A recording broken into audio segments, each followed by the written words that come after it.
Bueno, seremos lo menos difuso posible.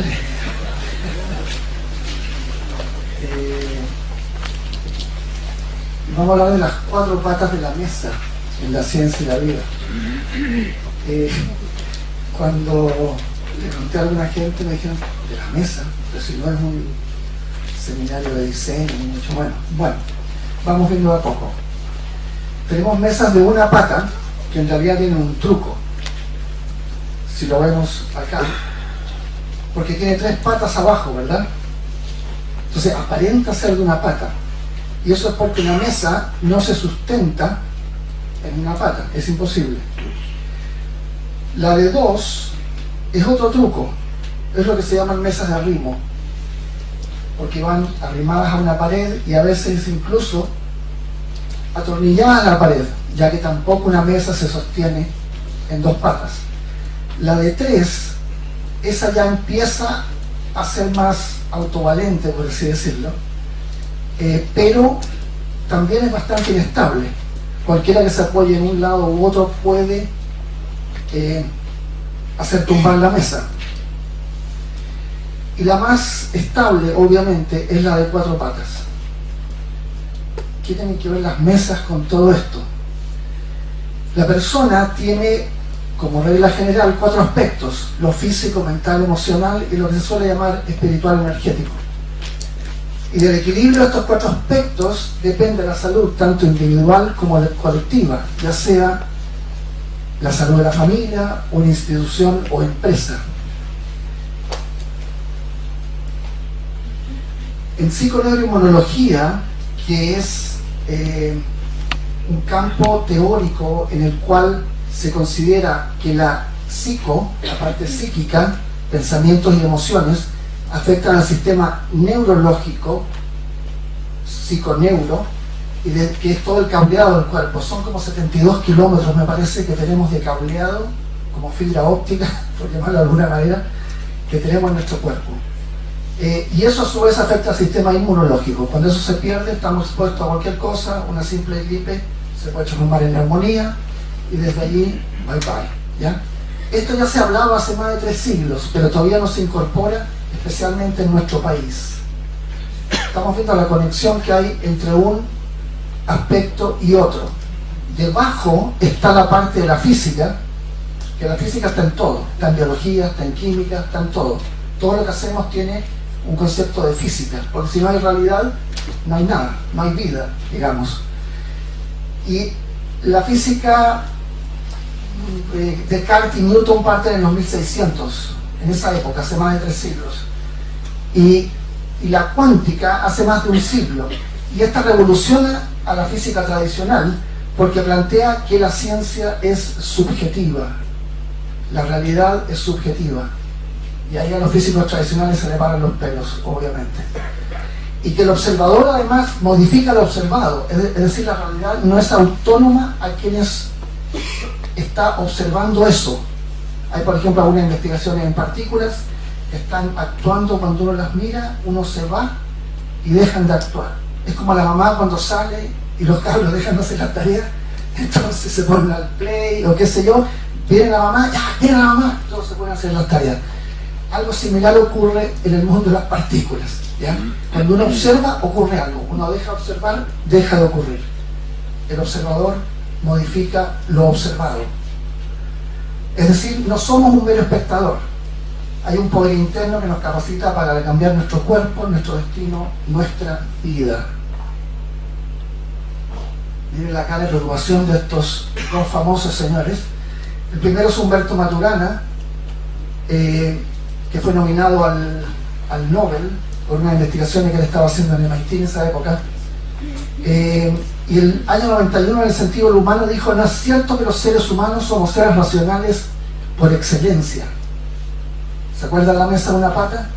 Esa es nuestra duración, lo racional. Mesa de una pata, inestable. Él dice que somos, como mamíferos, seres emocionales que usamos la razón para justificar u ocultar las emociones en las cuales se dan nuestras acciones. Hay casi como una vergüenza en cuanto a sentir sentimientos, emociones, por lo tanto eso lo tapamos. y nos vamos a lo racional, y desde allí nos comunicamos. Pero el problema es que la comunicación es 80% emociones y 20% intelectual. Es decir, estamos funcionando a un quinto de lo que podríamos ser si es que incluimos lo que podríamos llamar las 4 patas de la mesa. Ahora empieza a tener sentido lo de la mesa, ¿verdad? Y bueno, en la educación de los niños especialmente, lo que es básica, media, buscamos homogeneizar, igual que se hace en un proceso de la leche, en que se busca que todas las partículas de grasa sean iguales para que la leche sea blanca, porque la leche no es de color blanco, pero con ese proceso se hace blanca. Y al ser todas las partículas de grasa del mismo tamaño, no se aglutinan y no aparece lo amarillo de la leche. Y eso hacemos con los niños, los homogeneizamos, los dejamos a todos iguales. Y además, a los 5 o 6 años ya les damos un uniforme y queda, como dice Picasso, todos los niños nacen creativos hasta que entran al colegio. Y el colegio, la metodología que se usa, la metodología oficial, mata la creatividad y el niño pasa a repetir nada más lo que le dicen los adultos. Y las caras de Maturana y Picasso lo explican todo. Por su parte, que hay otros métodos pedagógicos que se usan mucho en los países desarrollados. Todavía hay mucha resistencia en Chile a esto. De hecho, no son reconocidos por el Estado. Por lo tanto, si un niño estudia en un colegio Montessori o Waldorf, tiene que haber exámenes libres. Es decir, los que se preocupan de la educación integral de la persona son rechazados. Les ponemos dificultades. Nos da miedo que alguien tenga las 4 patas de la mesa: físico, mental, emocional, espiritual y energético. La doctora Montessori fue la primera mujer que se tituló en medicina en Italia, y ella señalaba que los niños son sus maestros. Por su parte, Rudolf Steiner, que es el creador de la educación Waldorf, dice que lo primero que influye es la personalidad del educador, luego viene su manera de obrar y solo en tercer lugar lo que dice, que realmente se considera lo opuesto en nuestro sistema educacional. ¿Qué dice la UNESCO, que es la encargada de educación a nivel de la Organización de Naciones Unidas? Que el énfasis de la educación de calidad está basado en las necesidades que requiere el educando. Generalmente hacemos lo opuesto: al niño lo adaptamos a la metodología oficial en vez de adaptar la metodología al niño. Y se debe fomentar el pensamiento crítico. En el tipo de educación que tenemos, repetimos lo que dijo el profesor. Ya acaban de hablar de pensamiento crítico, maravilloso lo que están haciendo, porque eso no ocurre en el sistema de básica y media, y generalmente en educación superior tampoco. Si no hay pensamiento crítico, no hay nada. Repetimos nada más. Pero para eso están las máquinas. Tenemos grabadoras de video, de audio, de todo. Luego vamos a ver más sobre máquinas. Pero educar, ¿de qué estamos hablando? ¿Qué quiere decir educar? Viene del latín exducere, guiar, encaminar, y además sacar, ayudar al niño a que saque lo que ya tiene dentro. No es meter como una planilla Excel, sino que al revés, que se dé cuenta, que tome conciencia de lo que tiene y desde allí que lo exprese. Computación afectiva e inteligencia artificial. Una amiga me decía: mira, ahí estoy con mi pololo. Ok, los hombres nos cuesta un poquito de expresión afectiva, ¿ya? Cuando nos hablan, ¿fuiste a qué cosa? Sí, no, ¿y qué? No, na, ya. Muchos monosílabos. Nos cuesta un poquito la comunicación. Como nos sentimos, tecleamos en un computador o utilizamos un mouse, un ratón, nuestra respiración o ritmo cardíaco, la máquina los utiliza para adaptarse al humano que la usa. Eso ya hay máquinas con eso. Es decir, máquinas con empatía. Lo que nosotros como humanos nos cuesta mucho. Las máquinas nos están superando en eso. La doctora Rosalind Picard, directora y fundadora del Media Lab en MIT, en 1997, estamos hablando hace 20 años, esto no es reciente, 20 años, publicó el libro Affective Computing, en el que promueve que las máquinas tengan emociones, como los humanos, para tomar decisiones. La comunidad de la robótica le puso mucho pelo, le dijeron: si metes las emociones en las máquinas, van a ser las máquinas tan complicadas como los humanos. Ella dijo, sí, pero es necesario. Y su postura está ganando terreno en lo que es robótica. Es decir, los robots realmente nos están sobrepasando. La educación formal nos reprime las emociones, lo que ya no es ciencia actualizada ni siquiera para las máquinas. O sea, buscamos que los niños sean robots de antigua generación, desactualizados.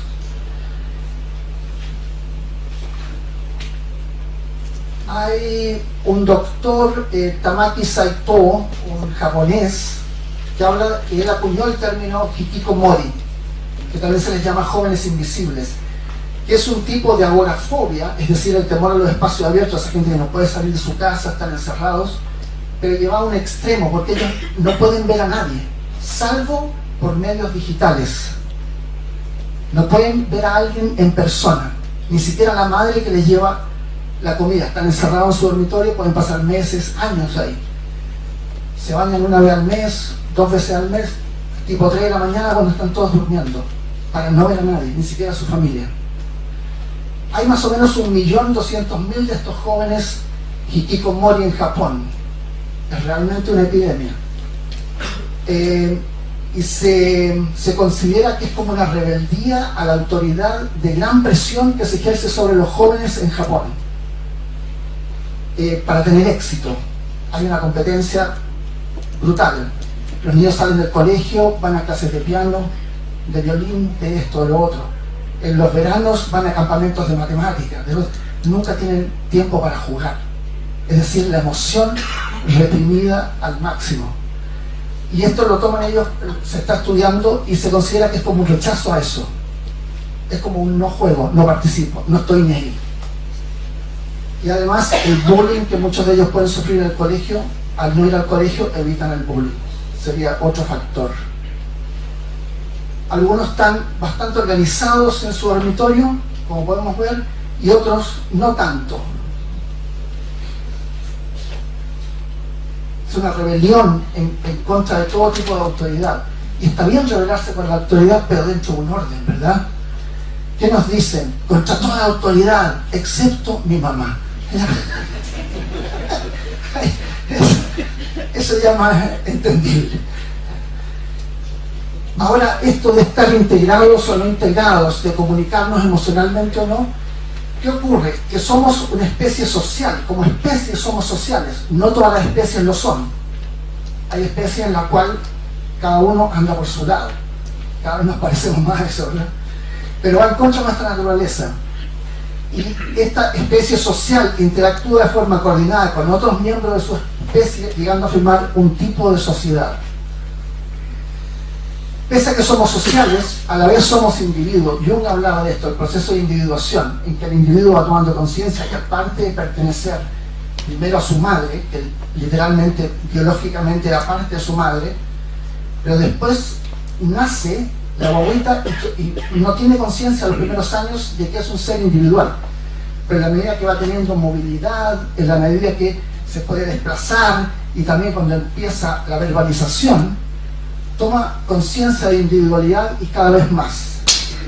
Algunos no tanto, y en Chile somos famosos los hombres por ser bastante mamones, como decimos. Y ese proceso de individuación no se realiza. Se requiere de un deseo del individuo, pero también de la madre que lo deje partir, que lo deje ser. Ahí hay un trabajo entre los dos. Las células del cuerpo humano viven de manera interdependiente, regulando colectivamente su proliferación, es decir, todas se comunican entre sí y trabajan para un fin común. Lo que normalmente en la empresa se llama trabajo en equipo, ¿verdad? Pero cuando surge un oncogen, o sea, algo que va a generar oncología, algo canceroso, las células pierden su apoptosis. La apoptosis es como una tarjeta de crédito que dice fecha de caducidad o expiración. Eso se elimina y no mueren las células. Uno dice que bueno, no, porque se van acumulando a la vez que las nuevas van naciendo. ¿Cómo se llama eso? Tumor. ¿Ya? Entonces lo que se busca es que recobren su apoptosis, que las antiguas mueran y el tumor se vaya reduciendo. Esa es una conducta que de asocial pasa a ser ya antisocial. Y hay varios estudiosos que comparan al ser humano con células cancerígenas, porque cuando el cáncer mata a la persona, si es que así ocurre, también se mata a sí mismo, ¿verdad? Ya que no tiene un hábitat, no tiene en dónde vivir. Nosotros estamos haciendo algo parecido como especie humana. Es decir, no hay un sentido comunitario, no hay una solidaridad. Franz Alexander hablaba de la medicina psicosomática, o sea, de causas psicológicas que derivan en algo somático, soma, cuerpo, en algo orgánico, por allá en los años 40, o sea, hace casi 80 años. Y dice, él planteaba, los accidentes no son accidentales, son inconscientemente causados. Y eso en minería sabemos que cuando hay accidentes, sobre todo si son fatales, como hablaban el gerente de Codelco, y bueno, en toda la industria, son inconscientemente causados. Si fueran accidentales serían aleatorios, es decir, estadísticamente sería parejo, pero no ocurre así. Dice, en el estado de Connecticut, y esto se ha replicado en Alemania, las compañías de seguros trabajan mucho con eso, investigan, en cuanto a que las causantes de accidentes automovilísticos de Connecticut, en donde el 3,9% causaba el 36,4% de los accidentes, entre el 9 y 10 veces más que la media. Claramente esto no es aleatorio. También la gente que se enferma. En Estados Unidos, en la época de George Bush padre, que me encontraba viviendo allá en esa época, estudiando, vieron el tema de cómo se causaban las enfermedades. Y el 5% de la población gastaba el 50% de los recursos en salud. Es decir, 10 veces, bastante similar a accidentes automovilísticos. ¿Cómo es la conducta de los repetidores de accidentes? Son agresivos, tienen poca tolerancia a la frustración, hostilidad hacia la autoridad, y aquí viene lo interesante, incluyendo las normas y reglamentos de prevención de accidentes. No, yo no estoy ni ahí con eso, lo hago así nomás. Y hay un narcisismo, yo, una falta de solidaridad, por lo tanto no pueden trabajar en equipo. No, yo lo hago mejor, etc. No se coordinan, se guardan las células interdependientes, cero con este tipo de personas. Esto apareció en la revista Seguridad Minera en el 2012. Y la persona con actitudes seguras, buenas relaciones humanas, empáticos, cuidan su estado de salud y su porcentaje de enfermedad no llega al 50% del que presenta el grupo promedio. Entonces, mientras más sana la gente es mental y físicamente, menos probabilidad tiene de accidentarse. La misma revista Seguridad Minera. Veamos si hay alguna relación con la personalidad del paciente con cáncer. El doctor Carl Simonton, a los 17 años tuvo cáncer y se sanó del cáncer, y trabajó luego el resto de su vida con pacientes y encontró una personalidad del paciente con cáncer. 1. Tendencia a guardar el sentimiento e inhabilidad para perdonar. No, las va a pagar. Pasaron 30 años, siguen las mismas. Tendencia a sentir lástima por sí mismo, es lo que se suele llamar victimización. Yo, pobrecito, mira que no me ayuda, este otro que me tiene mala. Siempre todos le hacen cosas.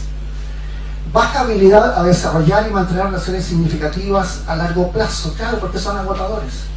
Siempre les pasa algo, se quejan de todo, etc. Y una visión muy negativa es de sí mismo. No, yo no sirvo para eso, yo sé que me va a ir mal, etc. Y hay un rechazo básico, dice el doctor Simonton, hacia sí mismo y los demás. Así, claramente no se puede. Hubo un estudio en un hospital de Estados Unidos, en donde se pusieron 30 incubadoras acá de bebés prematuros y 30 en el otro lado. Ambos recibiendo la misma atención médica, misma alimentación, todo igual. Con un solo detalle. En la incubadora que ustedes ven ahí, esos como agujeritos que hay, está cerrado eso, pero uno puede meter la mano, empuja, mete la mano y puede hacerle cariño al bebé. Y a los de acá le hacían cariño, le hablaban, le tocaban las patitas, le hacían masaje, etc. Y a los de acá no, repito, la misma alimentación. Un bebé prematuro se mide su recuperación por el peso que sube. Los de acá subieron el doble de peso, pese a que se alimentaban de la misma manera. Es decir, el tema piel es fundamental. En ciertos tipos de personalidad, hay gente que le cuesta mucho tener un abrazo, se ponen todos tiesos así, ¿se han fijado? Bueno, eso es básico. Incluso hay estudios que muestran que bebés que nunca han sido tocados, ya que eran huérfanos, por ejemplo, vivieron en un hogar de menores y nadie los tocaba, pueden terminar incluso con temas como esquizofrenia y similares. Disculpe, ahora un poquito más rápido. Lo que estamos hablando es ir de lo sutil a lo concreto. Lo que hace el arquitecto es sutil y eso eventualmente se transforma en algo concreto. Lo mismo ocurre en el cuerpo humano. ¿Qué es la locura, según Einstein? Hacer lo mismo una y otra vez y esperar un resultado diferente. Así vivimos generalmente. Si uno estudia estadísticas de empresas, de personas, uno lee biografías, uno ve una repetición. Es lo que llamo el síndrome de Liz Taylor. Se casó 8 veces, casi todos los maridos alcohólicos. Mira qué mala suerte. No, era quien le correspondía porque ella no cambió. Y es una terapia al inconsciente. La terapeuta le dice, mire, su problema reside en el inconsciente, lo mejor es que tengamos que analizarlo. Y la paciente le dice, uy, no, va a ser muy difícil que mi marido quiera venir. ¿Qué nos decía Bruce Lee? Dice, es como un dedo apuntando hacia la luna. No te concentres en el dedo, o te perderás esa gloria celestial. Los niños chiquititos todavía no tienen el concepto abstracto de que el dedo apunta hacia algún lugar. Entonces uno les dice, mira la luna, y dicen, ah, luna. No, allá, luna. Así funciona también la salud y la educación en nuestro país. Se trabajan los síntomas, no las causas. Y John Lennon decía, cuando yo tenía 5 años, mi madre me decía que la felicidad era la clave de la vida. Cuando fui a la escuela me preguntaron qué quería hacer cuando yo fuera grande. Yo respondí feliz. Me dijeron que yo no entendía la pregunta y yo les respondí, ustedes no entienden la vida. Ahí me pueden escribir. Sé que fue todo muy rápido y una serie de temas. Vlad@vladhuber.cl, o pueden visitar mi sitio web www.vladhuber.cl, y estoy en Facebook y en LinkedIn. En Facebook publico bastante de este tipo de material. No lo uso para contar que llegué cansado a la pega o que me voy a tomar un cafecito, ¿no? Que es medio latoso cuando eso pasa. Tengo hartos investigaciones y cosas ahí. Y antes de irlo, voy a pedir que nos tomemos una selfie y que miren acá y sonrían a la cámara, por favor. Muchas gracias. Por abrir la mente y el corazón.